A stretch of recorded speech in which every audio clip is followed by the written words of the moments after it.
Great to have you with us here on the John Fredericks Radio Network. I am your Godzilla of the truth, and it's great to have you. Corey Lewandowski is going to be joining us momentarily. Lots to talk about today. There's Spygate going on. What is going on with that? We're going to get the skinny from Corey. Also, the president getting out. He's got another rally coming up now in Nashville, Tennessee, and they just had a big one in Indiana with the vice president. The midterm starting to tighten. Generic polls showing that the Republicans are coming back and down from 16, now virtually tied in the polls. All that coming up and more with former Trump campaign manager Corey Lewandowski. Now, this message is from America First Policies. America First means ensuring American leadership is respected in the Middle East. Unfortunately, this respect was questioned in recent years. Israel and the Gulf state countries were skeptical of America's commitment to their safety. Radical Islamic terrorism spread like wildfire. Chaos and disorder ruled the day, but that era is over. Credible American leadership is back. The United States nixed the disastrous Iran deal and reapplied harsh economic sanctions. Jerusalem was formally declared the capital of Israel, and the American embassy moved to the Holy City. U.S. forces are taking the fight to ISIS, and our allies are better equipped to defend themselves. And this is just the beginning. To learn more about the Middle East and America First Policies, a nonprofit organization supporting key policy initiatives that will work for all citizens in our country and put America first, please visit americafirstpolicies.org. That's americafirstpolicies.org. This message paid for and authorized by America First Policies. How cool is that? Joining us now, Corey Lewandowski. Corey, the former campaign manager for Trump for president. He turned the lights on in the campaign back in January of 2015, engineered one of the greatest upset victories in the history of American politics, and he's the author of the great book called Let Trump Beat Trump. You can buy it on Amazon or your local bookstore. Find it anywhere. Let Trump Beat Trump. Great book, great read. Got to read. It's going to give you an inside view of what exactly how that campaign was at the beginning, and it's something that one of those must-reads because they're really so cool. And he's joining us now. Corey Lewandowski, great to have you with us, sir. It is great to be with you as always. Welcome to Florida, John. I know, man, in Florida, in clear water. Tell us about your new opportunity in the Vice President's PAC, the hard money PAC that you're with. I know you talked about this a little bit a week ago when you first had it, but just to inform our audience what you're doing with that, how it's different from America First Policies, and what, Corey, will your role be? So my role, John, is to make sure that the candidates who are supporting the Trump-Pence agenda are getting hard money to make sure that they are elected to office. And the difference between what I was doing at America First, which is the independent arm of the Trump organization, it does independent expenditures with no coordination. Over at the Vice President's PAC, called the Great America Committee, that allows us to raise money and give it directly to candidates who are supporting this agenda. We were in Indiana on Friday of last week. I had the privilege of meeting the greatest race car drivers there is at the Indy 500, and on that day, the Vice President raised $600,000 for three candidates for the U.S. Senate running for office, one in Ohio, one in Missouri, and one in his home state of Indiana, to make sure that we're expanding our majorities, and I'm part of that team.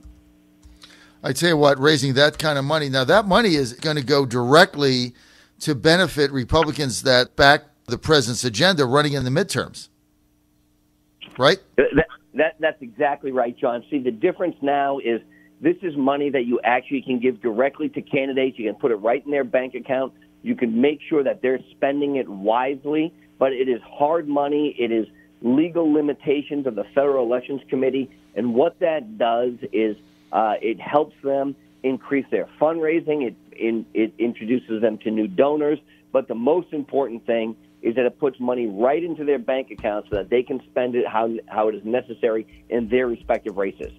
So if people wanted to make a donation to the Great America Committee, they just have to go to greatamericacommittee.com, greatamericacommittee.com.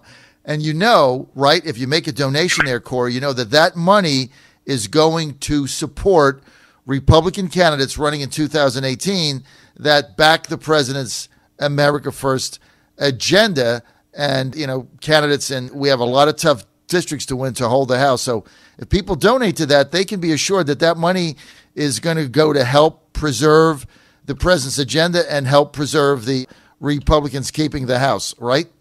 Well, that's exactly right. And a big thing I think you're going to see and that your listeners are going to see over the coming weeks and months is both the president and the vice president on the road campaigning. Some of them will be campaigning in specific congressional districts, some of the top 50 congressional districts where we have competitive races that we have to make sure we win so that we can hold the House. And then you'll see the president campaigning in states because, the crowds that this president gets are just so big, they're so large. Bringing him to a congressional district and only focusing on that race is difficult because he gets so many people who want to see him. So you'll see him in priority states that are both a U.S. Senate priority and a congressional priority. I think of states like, West Virginia. I think of states like Minnesota and so many others where there are opportunities for the Republican Party to gain and expand their majority to continue to move this country forward. All right, well, that's it. Look, anybody interested, here's what you need to do. Go to greatamericacommittee.com. It's real easy, greatamericacommittee.com. You can sign up for free, put your email in there, you get their newsletter, you get their updates coming out right to your email, and then there's also an opportunity to donate whatever you have, $10, $25, $50, because you know that money is going to go to preserving the Trump majority in Congress, electing people that support the president's agenda. So that's why you want to check this out. Go to greatamericacommittee.com. I'm on it now. It's really easy to do. Corey, let's get to the FBI spying gate. You were there. This happened a little bit after you had departed the campaign officially, but now we know exactly who this spy is, this guy, this Professor Halper, and this guy was meeting with various people that said they were with the campaign, like George Papadopoulos and Carter Page. Both of these guys had no official role. They were not paid. As I've said 100 times, they were names on a piece of paper that meant nothing. Basically, you have all kinds of people on that committee and this committee. I think they met one time. But this guy was allegedly paid by the FBI to come in and get info on the campaign right in the middle of it. Now we find out that the guy, according to the Washington Times, applied for a senior U.S. ambassador position in Asia. I mean, what exactly is going on here, Corey? John, look, this whole thing is amazing to me. The fact that the FBI had an informant in the Trump campaign, now, look, the guy wasn't in the campaign, okay? I was at the campaign, and I make no bones about it, and no one ever said, we don't think Corey was at the campaign, because everyone knows I was at the campaign. But there are so many hangers-on who think that they were part of the winning formula, who think that they had a role that helped this president get elected that didn't. It's amazing to me. But let me tell you something, okay? Who was the informant in the Clinton campaign? Because if the FBI was doing this and they were paying this person to spy on a presidential campaign, I hope they were doing both sides of it, and we know they were not, of course. We know that Jim Comey and Andrew McCabe are serial liars who are both probably going to go to jail for a long time. We know that, this individual who claims he was part of the campaign had absolutely nothing to do with it.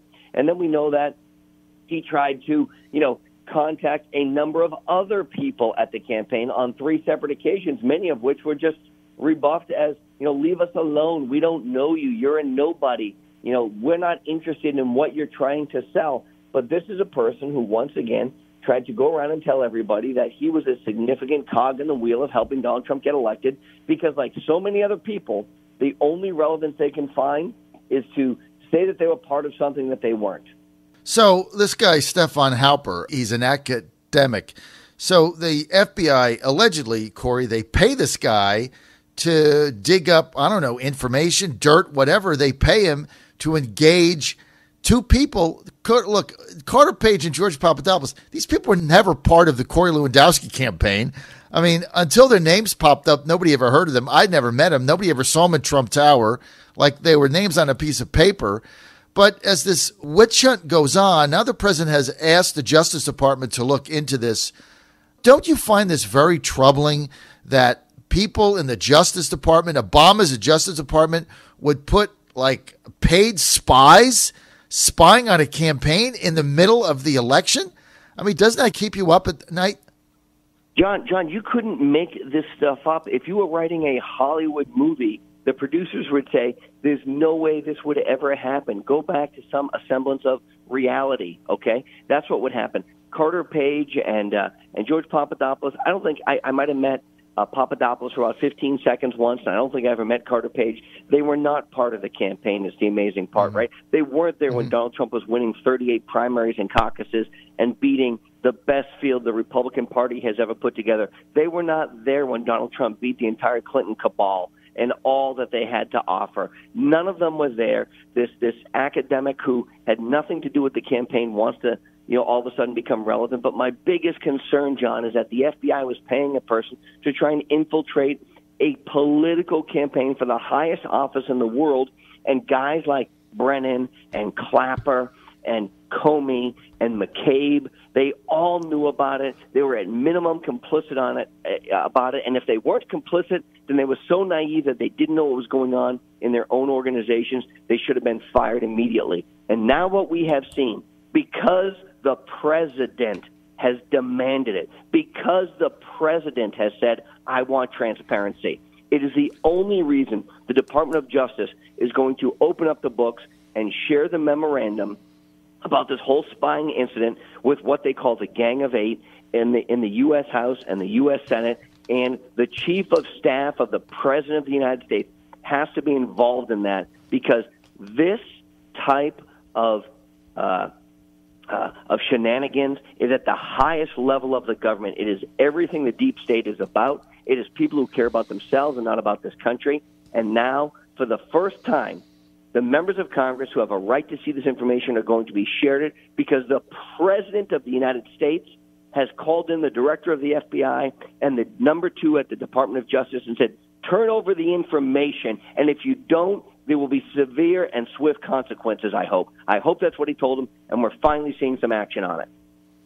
We have to get the truth out, and there's a lot of people here, Corey, that are got to be very, very worried today, Jim Brennan being one of them, because we've got to find out who authorized this, why was it authorized, what was this based on, and one of the most disturbing things to me, if you look at the timeline from the FBI, I mean, this is your Federal Bureau of Investigation, their timeline now all of a sudden doesn't add up, because first they were saying, well, this whole thing was started with the surveillance because George Papadopoulos went to a bar in England. He got drunk. He was popping off. An Australian diplomat, July 31st, heard him, tipped off the FBI. That's how it started. They got the information. They said, okay, we got to look into this. That's how they apparently got the surveillance. Of course, they didn't mention that the FISA warrant was obtained through the dossier, which was paid for $5 million by Clinton. But now we find out that this informant was there prior to that, which means, well, if you didn't get the information until this date, but the informant was there prior to that date, then what prompted the hiring of the informant to be there? Now their stories, Corey, don't even match. This is the FBI of the United States. The stories have never matched. The stories have never matched because, listen, I learned something a long time ago because I had a tough mom. She said, when you lie to me, I'm going to know. So just tell me the truth, okay? And, John, I tell everyone, I don't lie because I'm not smart enough to remember who I lied to and who I didn't. So I just tell everyone the truth, and it's got me in a lot of trouble, by the way. So these guys are so crooked, so corrupt, so bad, they keep changing their stories. And these guys go on television is the best part, telling them how they're saving the country from Donald Trump and how, everything that they were doing, Brennan and Clapper, these guys go on TV more than I do, John, and I'm on TV a lot, okay? And they're continuously lying about what took place. And look, now that we have a new director of the CIA, now that we have a president who will not tolerate this, we have somebody who's going to get to the bottom of this. And I'm telling you, John, I promise you this president, just because he knows is the right thing to do for the American people, has ordered the Department of Justice to release the information. This is the same Department of Justice who is headed by Loretta Lynch, who had a meeting on the tarmac with Bill Clinton to make sure that when Hillary won, they would be taken care of, okay? And they never, ever, ever, not Brennan, not Comey, not Clapper, they never in a million years thought that Donald Trump was going to win, and so they thought that spying on the Republican nominee for President of the United States was just a little game that they could play that would allow them to have fun and no one would ever know about it. And guess what? The American people came out, they stood up, they revolted against this type of behavior in Washington, and Donald Trump is going to bring it to the sunlight so that everybody can see what is wrong. And I am promising you, Jim Comey's worst days are still in front of him. Andrew McCabe's worst days are still in front of him. I can assure you, we know that they have lied during the investigation to the IG. We know that Horowitz is a man who is conducting the investigation. He's going to see this information from the Department of Justice, and he is going to hold people accountable. That's what the American people deserve. And, John, let me just say this. Let me finish with this. Can you imagine, John, for just 1 second, if this was a Democrat-controlled Congress, and they were asking for this information from the Department of Justice, and the Republican president didn't turn it over, the outcry from the mainstream media every single day. But there is no outcry, John, from the media when the Republicans are asking for it and the president is saying turn it over, because they are as complicit with this as those individuals who are keeping the information, because they don't want the truth to come out either, because they know for a fact, because Brennan is a paid contributor at one of the networks, because Clapper is on the dole at one of the networks. They know that this is going to hurt them, and I can't understand how those networks have not fired those people who are now under investigation. Well, look, the media, the mainstream legacy media, and all the networks you mentioned with these people on, it's no longer about the truth. It's about their narrative, and that's all they're interested in.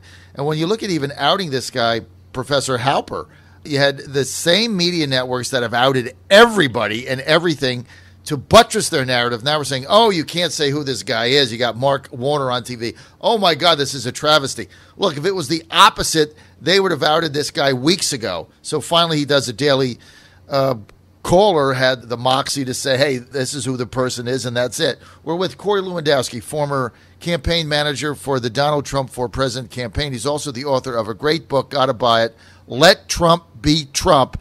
And Corey's going to be with us. He'll be with us in Florida, in Jacksonville, on June 26th, 6 p.m. Go to WBOB.com.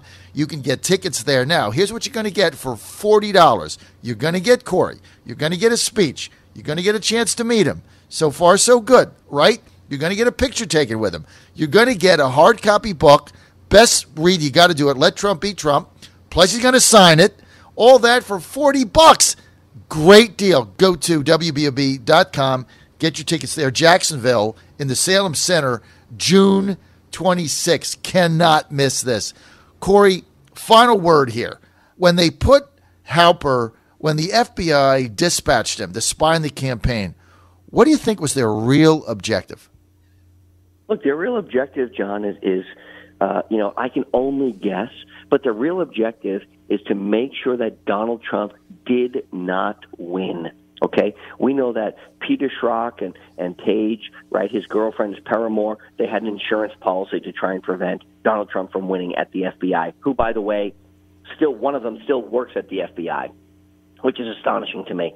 We know that the deepest of the deep state wanted Hillary Clinton and the Clinton cabal to come in and take over the presidency. And so I think what their goal was to supposedly, put a guy in. I've never met this frigging guy, John, okay? And nobody questions how much time I spent with the president, how much time I spent the campaign, not just during the 18 months I helmed the campaign, but following that. And I continuously, as you know, John, have the privilege of speaking to the President of the United States and members of the senior staff on a regular basis. Nobody's ever met this guy. So they end up putting somebody supposedly into the campaign who is trying to weasel his way in through a couple clowns who don't work for the campaign, between Carter Page and Papadopoulos. And, they think this is a deep state, solution to stop the Donald Trump campaign. What they didn't realize was it was a movement. He was, and he said this many times himself, he was part of that movement. He was the voice of that movement. The American people have been so tired of Washington, D.C., which has been so corrupt for so long that they didn't want the Clinton cabal to come back here to Washington and let it be business as usual. So, I want to see transparency. I want to see people prosecuted. I want to see people put in handcuffs and walked out the door in handcuffs, the perp walk, and spend time in jail for this disgusting display from people in the CIA and the FBI and the Director of National Intelligence and all the way up to the highest levels of government. People better be held accountable. This is called the Deep State, and Corey Lewandowski peeling the onion back here, piece by piece. Corey, it is so great to have you with us. Thanks for being with us. We're going to see you in a couple of weeks in Florida. Corey Lewandowski, Senior Advisor, Great America Committee. Go to greateramericacommittee.com. Thanks for being with us, man. Thank you, John. Have a great day.